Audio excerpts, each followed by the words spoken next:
Ko dahil si Joseph Kagumbay. Almost 20 years ko nag-farm diri sa Lantapan. Primero, pag garden ako, lisod yun kay mas grabing failure kaysa daghang kag-abot.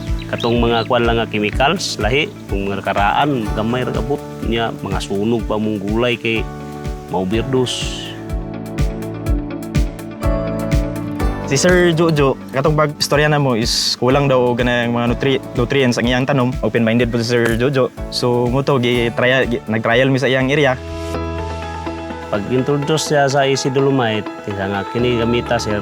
Okay si Easy Dolomite kay makita man ng kuan ka green o labong gid siya. Sa isa pala ako gamit na kontento na ko sa Easy Dolomite kay kita man ako ang lambo gid siya. Nagpasalamat po nga ilang kong gitabangan kay kung wala guro, walang agwi, murag makaaw na magyapoy abot pero dili gid mo pareani karon kani nag-speak man ko ani nga paano gini siya.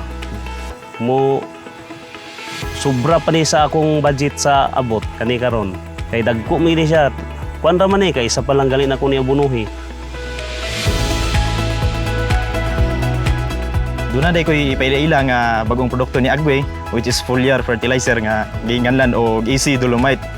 Si Easy Dolomite, doon na guaranteed analysis nga calcium and magnesium. So, kining duha ka kuan is part ni siya sa macronutrients which is importante pod kayo sa atong tanom. Tungod kay si magnesium, usa siya ka pangpa-green pigment sa dahon sa atong tanom. So, si calcium pod, isa siya sa kining pangpalig-on sa cell wall sa ato ang tanom. So, trabaho po dahil ni calcium po dahil is makapugong po siya sa kining kuan, kining mga pathogen nga moatak tungod kay ligon ang cell wall sa dahon sa atong tanom. Kining duha ay importante kay ni tungod kay pag once nga green kay ang dahon sa atong tanom, paspas siya mo process o photosynthetic activity. Ang iyang timing application ani 3 weeks before ka mag-transplant and then mo balos ka o spray ana dito na sa katong action of balls kay para at least ligon ang iyang kining iyang balls sa iyang dahon. So ang rate of application lang niya is 50 ml per 16 liters nga knapsack sprayer. Si Easy Dolomite is since calcium and magnesium man siya, so pwede ni siya sa tanan nga tanom, matalong, umbok, lettuce, broccoli and pwede po siya sa katong mga root crops. Tanan mga gardinero, ako gid sila nakasalig gid sila nga sada gitubo kay gikan sa pagtanom man gagmay pa kayo nya init medyo puto sila kayo nga maka-survive ba kani nga init. Pagbalik nila sunod semana builo na hantod ron. Kung sa kunog akong gipanggamit tigo gingnan ba mo wagwi gyud to na sila kay nakita naman nila karon.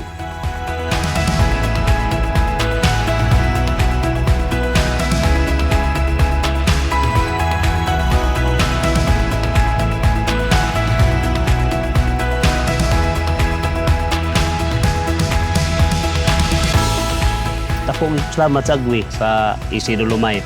Sakto ang presyo niya, sobra-sobrang abot.